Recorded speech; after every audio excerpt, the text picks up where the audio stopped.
ओम नमो भगवते वासुदेवाय। आप सभी का हमारे YouTube चैनल पर हार्दिक स्वागत है।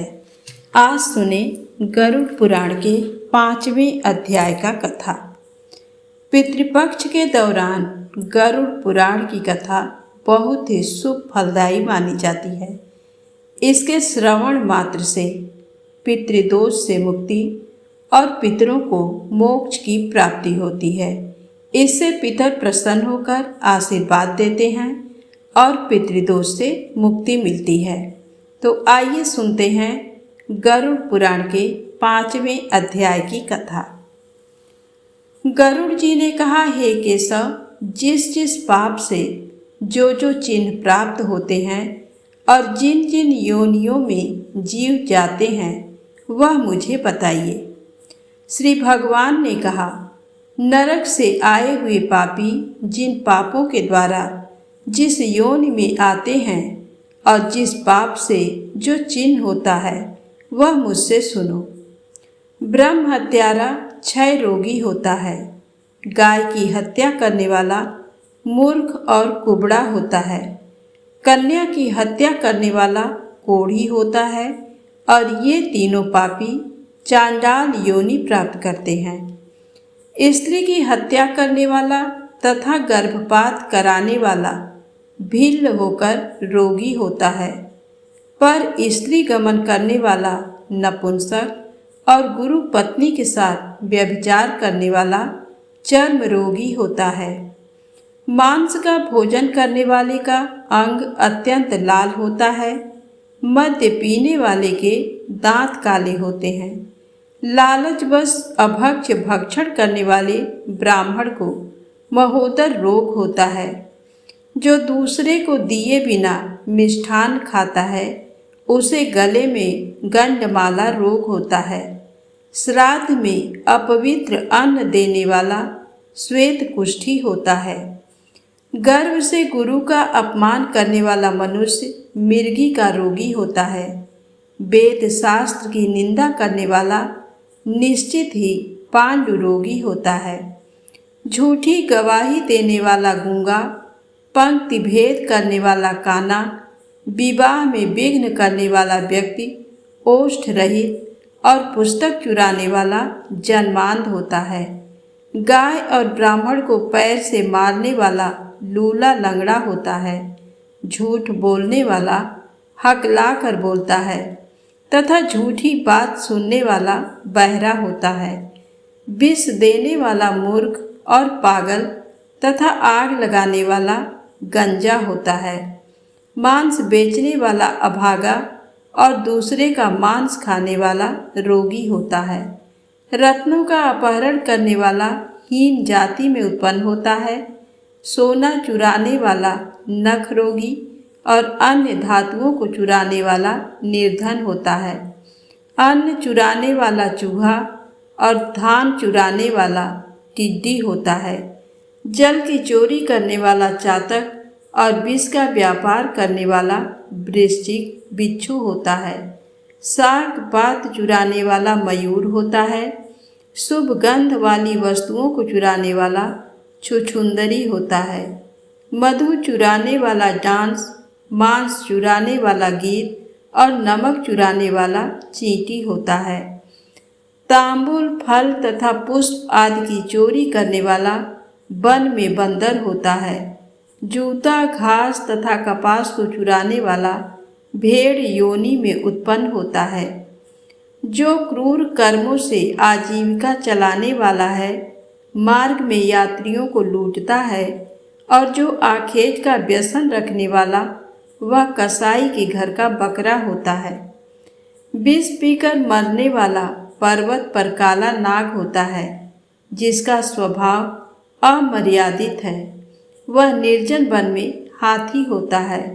बलिवै स्वदेव न करने वाले तथा सब कुछ खा लेने वाले ब्राह्मण, क्षत्रिय, वैश्य और बिना परीक्षण किए भोजन कर लेने वाले व्यक्ति निर्जन वन में व्याघ्र होते हैं। जो ब्राह्मण गायत्री का स्मरण नहीं करता और जो संध्योपासना नहीं करता, जिसका अंतः स्वरूप दूषित तथा बाह्य स्वरूप साधु की तरह प्रतीत होता है, वह ब्राह्मण बगुला होता है। जिनको यज्ञ नहीं करना चाहिए, उनके यहाँ यज्ञ कराने वाला ब्राह्मण गांव का सूअर होता है। क्षमता से अधिक यज्ञ कराने वाला गर्दभ तथा बिना आमंत्रण के भोजन करने वाला कौवा होता है। जो सत्पात्र शिष्य को विद्या नहीं प्रदान करता, वह ब्राह्मण बैल होता है। गुरु की सेवा न करने वाला शिष्य बैल और गधा होता है। गुरु के प्रति अपमान के तात्पर्य से हूँ तू शब्दों का उच्चारण करने वाला और वाद विवादों में ब्राह्मण को पराजित करने वाला जल विहीन अरण्य में ब्रह्म राक्षस होता है। प्रतिज्ञा करके द्विज को दान न देने वाला सियार होता है। सत्पुरुषों का अनादर करने वाला व्यक्ति अग्निमुख सियार होता है। मित्र से द्रोह करने वाला पर्वत का गीध होता है और क्रय में धोखा देने वाला उल्लू होता है। वर्णाश्रम की निंदा करने वाला वन में कपोत होता है।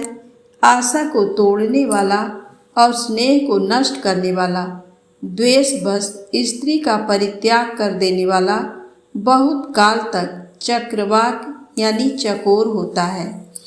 माता पिता गुरु से द्वेष करने वाला तथा बहन और भाई से शत्रुता करने वाला हजारों जन्मों तक गर्भ योनि में नष्ट होता रहता है।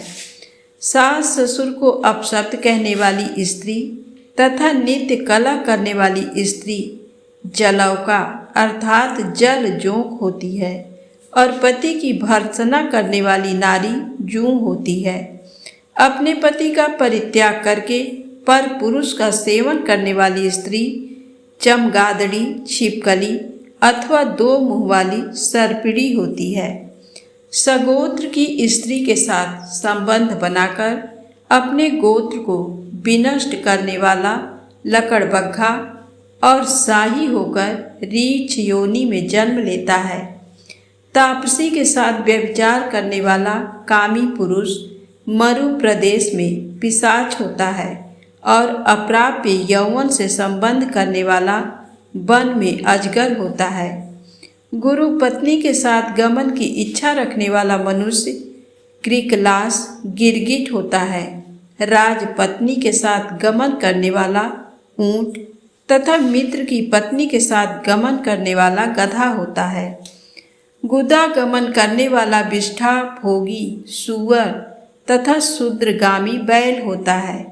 जो महाकामी होता है वह काम लंपट घोड़ा होता है। किसी के मरड़ा शौच में एकादशाह तक भोजन करने वाला कुत्ता होता है।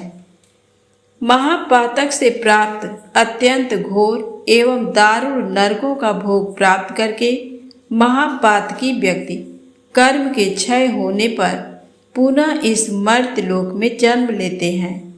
ब्रह्म हत्यारा गधा, ऊंट और महिषी की योनि प्राप्त करता है तथा सुरापान करने वाला भेड़िया, कुत्ता एवं सियार की योनि में जाते हैं। स्वर्ण चुराने वाला कृमि, कीट तथा पतंग की योनि प्राप्त करता है। गुरु पत्नी के साथ गमन करने वाला क्रमशः तृण, गुल्म तथा लता होता है। पर स्त्री का हरण करने वाला, धरोहर का हरण करने वाला तथा ब्राह्मण के धन का अपहरण करने वाला ब्रह्म राक्षस होता है। ब्राह्मण का धन कपट स्नेह से खाने वाला 7 पीढ़ियों तक अपने कुल का विनाश करता है और बलात्कार तथा चोरी के द्वारा खाने पर जब तक चंद्रमा और तारों की स्थिति होती है तब तक वह अपने कुल को जलाता है। लोहे और पत्थरों के चूर्ण तथा विष को व्यक्ति पचा सकता है, पर तीनों लोकों में ऐसा कौन व्यक्ति है जो ब्रह्मस्व ब्राह्मण के धन को पचा सकता है। ब्राह्मण के धन से पोषित की गई सेना तथा वाहन युद्ध काल में बालू से बने सेतु बांध के समान नष्ट भ्रष्ट हो जाते हैं। देव द्रव्य का उपभोग करने से अथवा ब्रह्म स्वरूप का हरण करने से, ब्राह्मण का अतिक्रमण करने से कुल पतित हो जाते हैं। अपने आश्रित वेद परायण ब्राह्मण को छोड़कर अन्य ब्राह्मण को दान देना ब्राह्मण का अतिक्रमण करना कहलाता है। वेद वेदांग के ज्ञान से रहित ब्राह्मण को छोड़ना अतिक्रमण नहीं कहलाता है, क्योंकि जलती हुई आग को छोड़कर भस्म में आहुति नहीं दी जाती। हे तार्च, ब्राह्मण का अतिक्रमण करने वाला व्यक्ति नरकों को भोगकर क्रमशः जन्मांत एवं दरिद्र होता है। वह कभी दाता नहीं बन सकता, अपितु याचक ही बना रहता है। अपने द्वारा दी हुई अथवा दूसरे द्वारा दी गई पृथ्वी को जो छीन लेता है, वह 60,000 वर्षों तक विष्ठा का कीड़ा होता है। जो स्वयं कुछ देकर पुनः स्वयं ले भी लेता है, वह पापी एक कल्प तक नरक में रहता है। जीविका अथवा भूमि का दान देकर यत्नपूर्वक उसकी रक्षा करनी चाहिए। जो रक्षा नहीं करता, प्रत्युत उसे हर लेता है, वह पंगु अर्थात लंगड़ा लूला होता है। ब्राह्मण को आजीविका देने वाला व्यक्ति 1,00,000 गोदान का फल प्राप्त करता है, और ब्राह्मण की वृत्ति का हरण करने वाला बंदर, कुत्ता तथा लंगूर होता है। हे खगेश्वर, प्राणियों को अपने कर्म के अनुसार लोक में पूर्वोक्त योनियां तथा शरीर पर चिन्ह देखने को मिलते हैं। इस प्रकार दुष्कर्म करने वाले जीव नारकी यातनाओं को भोगकर अवशिष्ट पापों को भोगने के लिए इन पूर्वोक्त योनियों में जाते हैं। इसके बाद हजारों जन्मों तक पशु पक्षी का शरीर प्राप्त करके वे बोझा ढोने आदि कार्यों से दुख प्राप्त करते हैं। फिर पक्षी बनकर वर्षा, शीत तथा आतप से दुखी होते हैं। इसके बाद अंत में जब पुण्य और पाप बराबर हो जाते हैं, तब मनुष्य की योनि मिलती है। स्त्री पुरुष के संबंध से वह गर्भ में उत्पन्न होकर क्रमशः गर्भ से लेकर मृत्यु तक के दुख प्राप्त करके पुनः मर जाता है। इस प्रकार सभी प्राणियों का जन्म और विनाश होता है। ये जन्म मरण का चक्र चारों प्रकार की सृष्टि में चलता रहता है। मेरी माया से प्राणी घंटी यंत्र की भांति ऊपर नीचे की योनियों में भ्रमण करते रहते हैं। कर्म पाश बंधे रहकर कभी वे नरक में और कभी भूमि पर जन्म लेते हैं। दान न देने से प्राणी दरिद्र होता है। दरिद्र हो जाने पर फिर पाप करता है। पाप के प्रभाव से नरक में जाता है और नरक से लौटकर पुनः दरिद्र और पुनः पापी होता है। प्राणी के द्वारा किए गए शुभ और अशुभ कर्मों का फल भोग उसे अवश्य ही भोगना पड़ता है, क्योंकि सैकड़ों कल्पों के बीत जाने पर भी बिना भोग के कर्म फल का नाश नहीं होता। इस प्रकार गरुड़ पुराण के अंतर्गत सारोद्धार में पाप चिन्ह निरूपण नामक 5वां अध्याय पूर्ण हुआ। तो प्रेम से बोले श्री हरि विष्णु भगवान की जय हो, पितृदेवता की जय हो। यदि आपको वीडियो अच्छी लगी हो तो प्लीज़ लाइक अवश्य करें, चैनल को सब्सक्राइब करें, शेयर करें। जय माता दी, जय भोलेनाथ।